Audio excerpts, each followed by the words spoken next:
विश्वानि देव सवितर्दुरितानि परासुव यद्भद्रं तन्न आसुव। ओम शांति शांति शांति। ओम सबको नमस्ते। वैदिक संस्कृति के इस स्वाध्याय के क्रम में हम चिंतन कर रहे थे सृष्टि के क्रम के विषय में, कैसे उत्पत्ति होती है, कैसे लोकपालों की रचना होती है, कैसे लोकों की रचना होती है और इसकी उत्पत्ति हुई कैसे, क्या संकल्प था, सृष्टि की उत्पत्ति से पहले क्या था, इन सब विषयों में, और इनकी आवश्यकता क्यों हुई, क्यों ऐसा करना पड़ा, ऐसे क्या नियम हैं। तो इसी विषय को आगे बढ़ाते हैं। तो ऐत्रेय ब्राह्मण के द्वितीय आरण्यक के जो चतुर्थ, पंच और षष्ठ ये अध्याय हैं, चौथे, पांचवें और छठे अध्याय, तो इसमें जो वर्णन है वही ऐत्रेय उपनिषद के अंतर्गत आता है। उसमें मुख्य रूप से ब्रह्म विद्या के विषय में, सृष्टि क्रम के विषय में और कैसे कैसे इसकी उत्पत्ति आगे हुई, उस विषय में मुख्य रूप से वर्णन मिलता है। तो इसमें हमने देखा था कि इसके शांति पाठ के रूप में एक अलग से एक मंत्र दिया हुआ है, बहुत सुंदर मंत्र है, उस पर हमने कल चर्चा भी की थी इससे पहले भाग में। उसमें हमने देखा था कि कैसे हमें बताया गया है कि हम अपनी वाणी में और अपने मन में एक रूपता करें। वांग में मनसी प्रतिष्ठिता, मनो में वाची प्रतिष्ठितम, ऐसे आविर्मायेधि। कितना सुंदर भाव है कि हमारा मन हमारी वाणी में प्रतिष्ठित हो जाए, हमारी वाणी हमारे मन में प्रतिष्ठित हो जाए, हम दोनों एक आकार हो जाएं, सत्य हमारे अंदर प्रकट हो जाए। हे स्वप्रकाश परमेश्वर, हे परमात्मन, आप हमारे अंदर प्रकट हो जाएं, आविर्भाव हो जाए आपका। तो इस भाव से हम प्रार्थना करते हैं। तो इस उपनिषद के प्रारंभ में ही ऐसी प्रार्थनाएं की गई हैं, क्योंकि किसी भी ग्रंथ को पढ़ने के लिए कुछ आवश्यक बातें होती हैं, उसके अधिकारी होते हैं। जैसे किसी को डॉक्टर बनना है, तो जिसने पूरे जीवन भर, मान लीजिए कोई एग्रीकल्चर से पढ़ा है, कृषि उसका विषय रहा है, आप उससे कहें कि आप MBBS के पेपर दे दो, दे ही नहीं सकता, प्रश्न ही नहीं है। कोई स्पेस साइंस के विषयों को पढ़ रहा है, आप उनसे कहें कि आप गृह विज्ञान के विषयों को दे दो, गृह विज्ञान, होम साइंस, कैसे भोजन बनता है, और भी बहुत सारी चीज़ें हैं, तो नहीं दे सकते।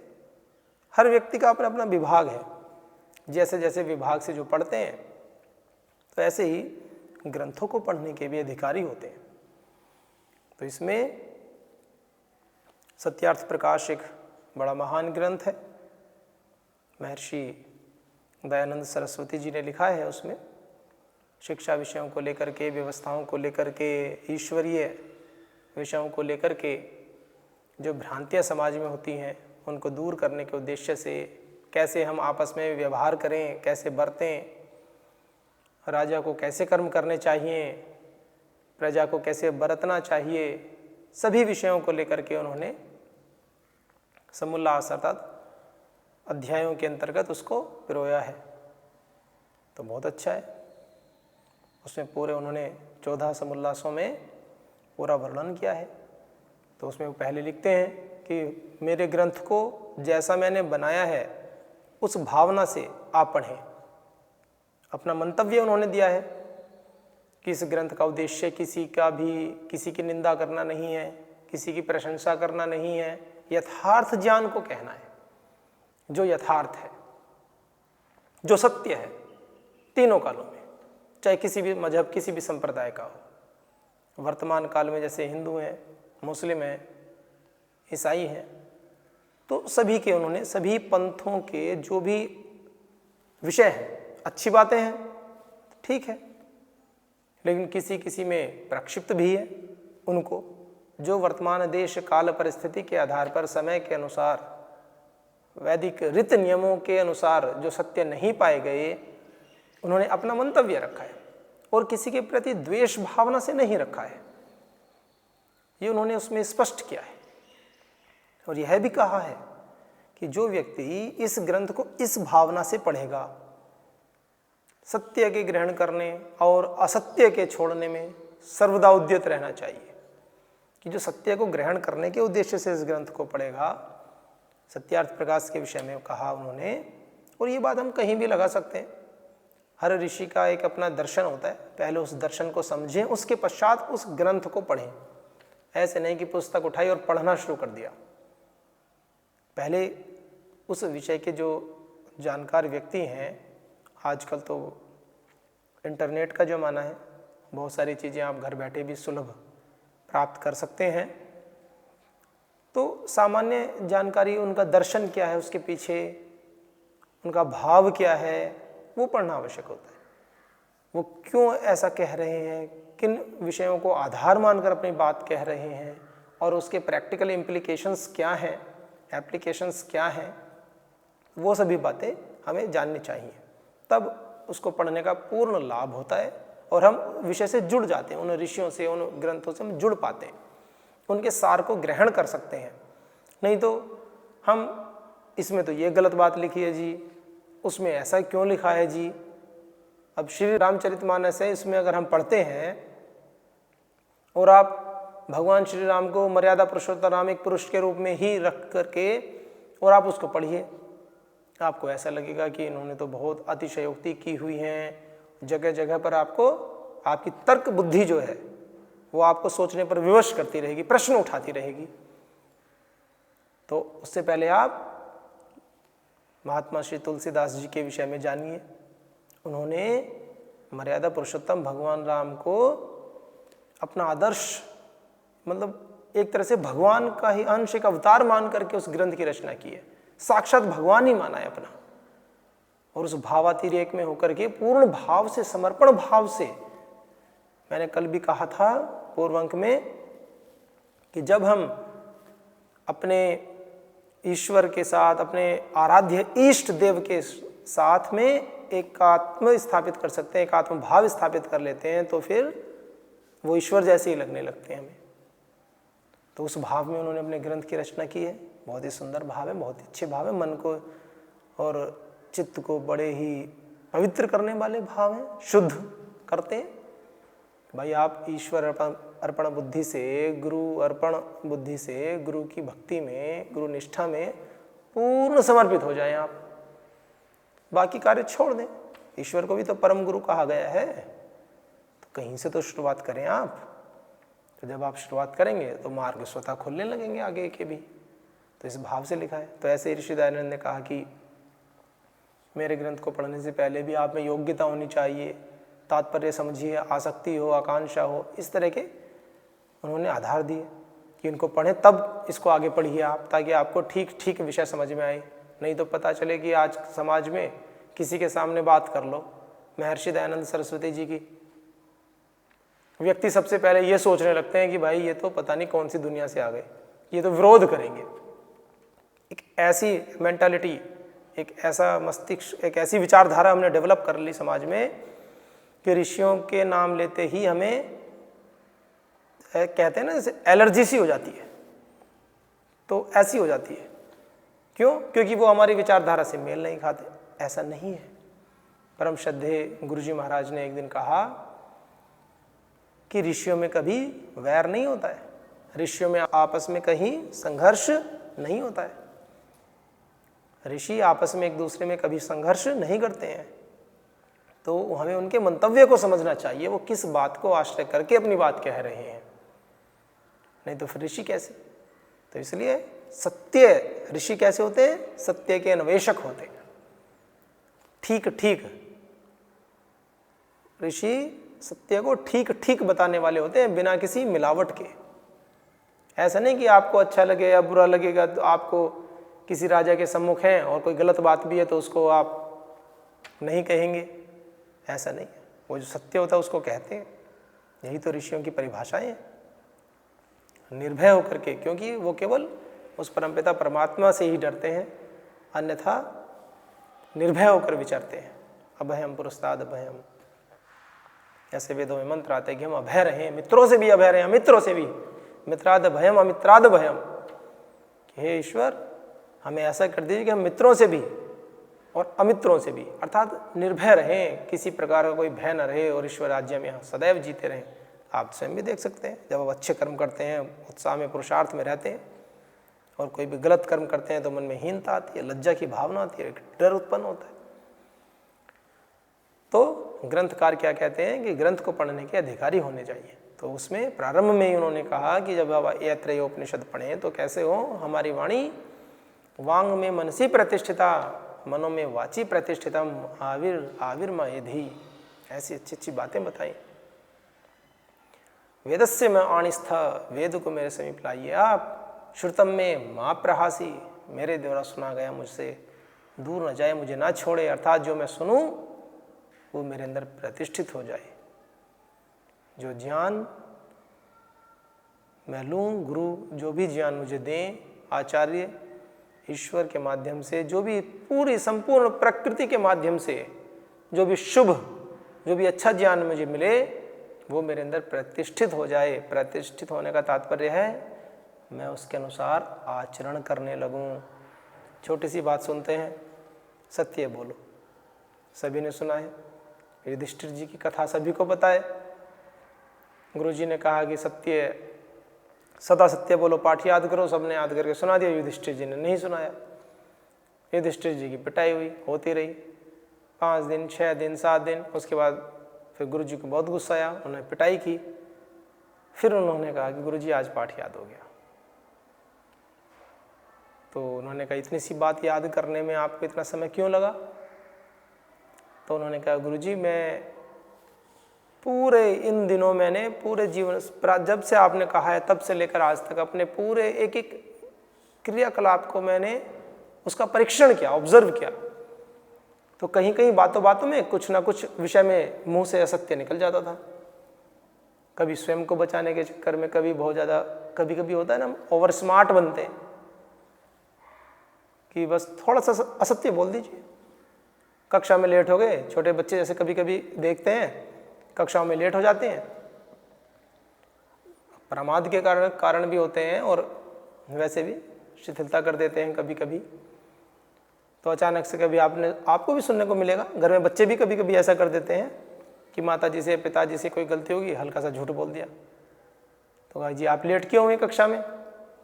कहेंगे जी वो प्रातराश में थोड़ा विलम्ब हो गया था। फिर प्रातराश में विलम्ब क्यों हो गया था? कहेंगे जी वो आज ना पानी टंकी में ख़त्म हो गया था।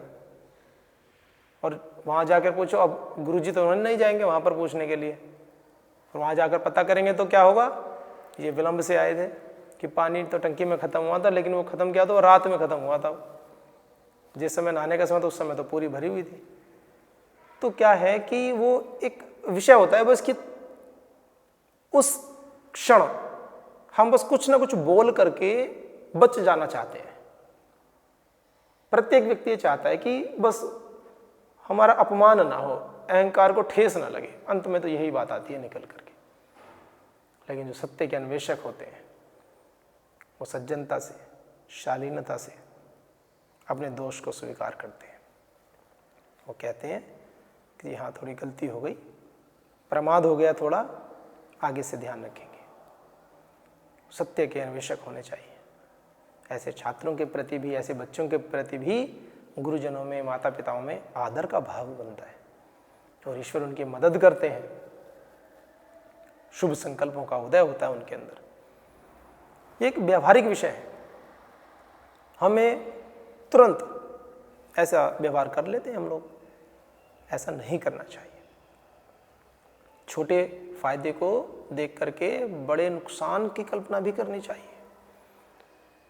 कहते हैं ना कुछ व्यक्ति क्या होते हैं कि बस थोड़ी दूर का देखते हैं, बस तात्कालिक लाभ हो, दूरगामी नुकसान भी हो तो कोई बात नहीं। लेकिन बुद्धिमान पुरुषों के विषय में कहा गया है वो तात्कालिक लाभ को नहीं देखते हैं, वो दूरगामी लाभ को देखते हैं। जैसे औषधि होती है ना, काढ़ा होता है, आप लोगों को भी पीना चाहिए। अभी काढ़ा तो प्रतिदिन गिलोय का काढ़ा अवश्य लेना चाहिए, गिलोय एलोवेरा आदि। उससे क्या होगा, आपकी इम्यूनिटी बूस्ट होती है। लेकिन होता क्या है, जैसे गिलोय लेते हैं तो वो कड़वी होती है, उसको लेंगे तो उस समय लेने में तो वो उसको मन नहीं करेगा।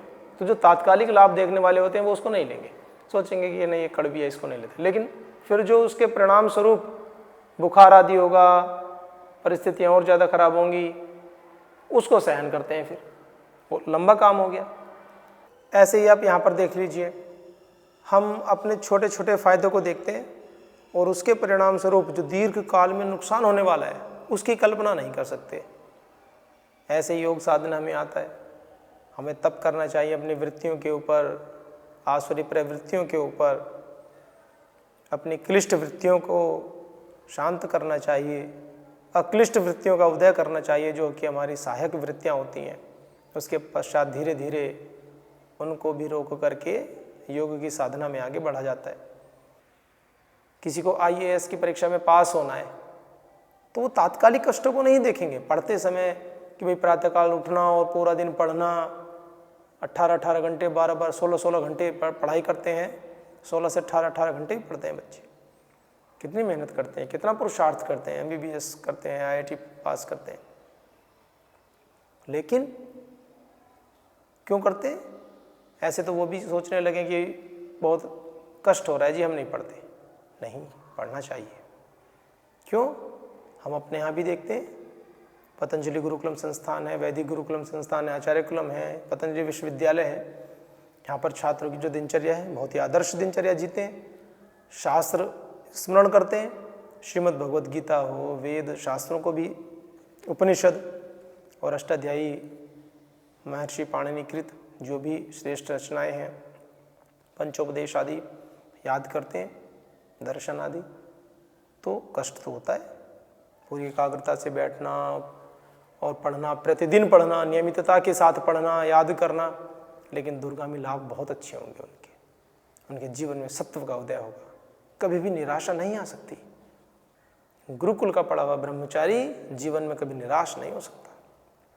हम देखते हैं ना समाज में, कोई सुसाइड कर लेता है, आत्महत्या कर लेते हैं। कभी सुना है गुरुकुल के किसी ब्रह्मचारी ने ऐसा कुकृत्य किया हो? क्योंकि वो जानता है कि ये जो रचना है सर्वश्रेष्ठ रचना है, इसका उद्देश्य कुछ और है। ये तो अभी कुछ वर्षों में ऐसे ही संस्कृति आ गई है कि पिछले 100-150 वर्षों में कि मनुष्य केवल भौतिक सुखों की ओर केंद्रित हुआ है, अधिक आत्मविमुख होकर के भौतिक सुखों की ओर उसने बढ़ना शुरू किया है। लेकिन ऐसा नहीं है, पहले भी भौतिक सुखों की ओर तो पहले भी रहे हैं। ऐसा नहीं कि पहले कोई दरिद्रता थी या भौतिक संसाधनों की कमी थी, लेकिन मूल में आध्यात्मिकता थी, मूल में हम स्व केंद्रित थे, हम योग साधना में रखते हैं। उसके साथ साथ हम जैसे कहते हैं कि ईश्वर अर्पण बुद्धि के साथ साथ हम सामाजिक कार्यों को करते थे। तो ऐसे हमें ऋषियों के मंतव्यों को जान करके ग्रंथों को पढ़ना चाहिए। तो इसी में वो कहा, इसी में बात चल रही थी ना कि श्रुतम में माँ प्रहासी, मेरे द्वारा जो भी सुना गया ज्ञान है वो मुझे ना छोड़े, अनेन अधीतेन, इस प्रकार से इस विषय को पढ़ने से क्या होगा, मैं कैसे करूं, अहोरात्रान संदधामि हृदम वदिष्यामि सत्यम वदिष्यामि, पूरे दिन पूरी रात अहर्निश मैं अच्छे विषयों को पढ़ता रहूं, उनमें ही खोया रहूं, ईश्वर में ही मेरा प्रत्येक कर्म ईश्वर में ही हो, ईश्वर मैं हो, ईश्वर के लिए हो, ईश्वर ही मेरे माध्यम से कर्म कर रहे हैं, ऐसा पवित्र भाव में रखूं। ऐसी ऐसी बातें इसमें कही। तो इसी में हम पढ़ रहे थे कि ईश्वर ने क्या हुआ, फिर उन्होंने सोचा कि सृष्टि के आदि काल में पहले एक आत्मा था, उन्होंने संकल्प किया कि मैं सृष्टि की रचना करूं, तो उन्होंने सृष्टि की रचना कर दी। तो कैसे रचना की है, पहले क्या क्या बनाए हैं, तो बता रहे हैं। तो वो कह रहे हैं स ईमान लोकान असृजत, तो उस आत्मा ने जो संकल्प किया उसने अपने संकल्प से सारे लोगों को रच दिया। जैसे मनुष्य संकल्प करता है कि मुझे एक अच्छा घर बनाना है, मुझे पूरी अष्टध्यायी याद करनी है, मुझे पूरे उपनिषद याद करने हैं, मुझे वेद याद करने हैं। तो क्या संकल्प होता है पहले, उसके बाद कार्य शुरू होता है। तो लोकल जो हम देखते हैं वहाँ तो उपादान कारण के रूप में शास्त्र हमारे सम्मुख है। मैं अलग हूँ, शास्त्र अलग है, अष्टाध्यायी अलग है, मैं अलग हूँ। उपादान कारण वह कारण होता है जिसके, जैसे किसी को कुम्हार को घर बनाना है, घड़ा बनाना है, तो क्या होगा, मिट्टी उपादान कारण है। किसी मिस्त्री साहब को, कारीगर को घर बनाना है तो ईंट, सीमेंट ये उपादान कारण है। नितांत आवश्यक कारणों को उपादान कारण कहते हैं। तो ऐसे जब पूरी सृष्टि में एक ही आत्मा थी, वही उपादान कारण, वही बनाने वाला, तो कैसे बना दिया, चूंकि सर्वशक्तिमान ईश्वर होते हैं तो वो लोक कल्याण की दृष्टि से, जैसे जल होता है, जल के अंदर झाग भी होते हैं, फैन होते हैं, तो इसी प्रकार से उसका प्रयोग करके ये एक अलग विषय ओपन हो जाएगा उसमें। तो ईश्वर ने अपने संकल्प मात्र से इस संपूर्ण सृष्टि की रचना की। एक पक्ष ऐसा भी मानते हैं कि उपादान कारण के रूप में भी ईश्वर और वही सब था, अपने से ही सब चीज़ें हुई, उत्पत्ति हुई उनकी। और एक पक्ष उसको निमित्त कारण के रूप में मानते हैं कि ईश्वर निमित्त कारण है और पहले से ही ये प्रकृति थी और उन्होंने सत्व रजस तमस के संयोग पूर्वक जो भी है उसको रचा। उसमें कोई भेद नहीं है, ईश्वर ने सृष्टि को रचा, इस पर हम सभी सहमत हैं। तो कैसे रचा उसके विषय में बता रहे हैं। तो कहा स ईमान लोकान असृजत, तो उस आत्मा ने एक क्षण किया, फिर इन सभी लोगों को रचा। किस किस लोगों को रचा, तो बता रहे अंभो मरीचिर मरम आपह, अंभो अंभस, अंभस लोक, अंभस लोक जो द्युलोक जिसका आश्रय है और उसके ऊपर के लोग, ओम महा, ओम जनः, ओम तपः, ओम सत्यम, प्राणायाम मंत्र में हम पढ़ते हैं। तो कह रहे हैं अंभो मरीचि, मरीचि लोक। अब इस मंत्र को पढ़ते हैं, मंत्र में आगे विस्तृत वर्णन किया है। अंभो मरीचिर मरम आपः अधः अंबः परेण दिवम द्यौः प्रतिष्ठा अंतरिक्षम मरीचयः पृथ्वी मरो या अधस्तात ता आपह। तो कह रहे हैं अंभो मरीचि मर और आपस, चार लोग बताए। अंभस लोक जिसकी क्या है, कहा अधो अंबह, यह जो अंभस लोक है, परेण दिवम, द्युलोक से परे, और द्योहो प्रतिष्ठा, और जो स्वर्ग लोक इसकी प्रतिष्ठा है, इसका आश्रय है। अर्थात द्युलोक इसका आश्रय है, स्वर्गलोक है, और इसके ऊपर भी जो लोग हैं, इसके ऊपर का जितना भी लोग है उसको अंभस कहा गया है। अंभस जल की अधिकता है। फिर कहा अंतरिक्षम मरीचयः, मरीचयः अंतरिक्षम, मरीचि किरणें, तो जो किरणें, ये इसमें किरणों वाले, सूर्य की किरणें, सूर्य रश्मियाँ आती हैं, इस प्रकार से जो इसमें बहुत सारी रश्मियाँ होती हैं, तो इन रश्मियों की अधिकता के कारण इसको बहुवचन से भी संबोधित किया गया है, मरीचयः। तो ये लोग हैं अंतरिक्ष लोक को मरीचि लोक कहा गया। पृथ्वी मरो, पृथ्वी लोक, मृत्यु लोक, यहाँ मरते हैं लोग, प्राणियों की मृत्यु होती है, इसलिए इसको मर ऐसे कहा गया है। पृथ्वी लोक को मृत्यु लोक भी सुना है हमने, मॉर्टल वर्ड, तो मृत्यु लोक। फिर अधस्तात ता आपह, जो आपस अधस्तात जो नीचे है, उसको पृथ्वी से नीचे, उसको पाताल लोक भी कहते हैं, इसको आपस आपह ऐसे कहा गया है। तो ये इस प्रकार से चार लोकों की रचना की। तो सबसे पहले आत्मा था, उसने संकल्प किया, संकल्प करने के बाद देखा कि मैं लोक कल्याण के लिए, प्राणी के कर्म फल को देने के लिए, उनकी उस व्यवस्था को सुचारू रूप से बनाए रखने के लिए, जीवों के कल्याण के निमित्त लोकों की रचना करूं। तो इस पावन संकल्प से ईश्वर ने रचना की लोकों की। अब लोकों की रचना की तो लोकों की रचना की, जैसे कोई बहुत बड़ा बिल्डर हो, ठेकेदार हो और बहुत बड़ी कॉलोनी बना दे, वो बड़ी बड़ी कॉलोनियाँ बना के डाल दे, फिर क्या होगा? उनका निर्माण करें, फिर व्यक्ति कोई ना रहे तो, उनका देखने वाला कोई ना हो तो बड़ी बड़ी कॉलोनियाँ बनाएंगे, बड़े बड़े प्लॉट, पूरा शहर का शहर बसा देते हैं। फिर उसके केयर टेकर के रूप में कुछ व्यक्ति रहेंगे, व्यवस्थाओं के विषय में, जल व्यवस्था के विषय में, खुद भी ऑफिस होगा एक, भाई कहाँ किसी को कमरा देना है, कितने का देना है, एक अलग अलग व्यवस्थाएं पूरी करेंगे। तो ऐसे ईश्वर ने सारे लोगों की रचना की। रचना करने के बाद फिर लोकपालों की रचना की कि भाई लोक तो मैंने बना दिए, अब लोकपाल उनके उसमें देखने वाले हों। जैसे द्वार होता है, द्वारपाल होते हैं, द्वार की रक्षा वाले। तो ऐसे लोक रचे तो लोकपालों की आवश्यकता हुई।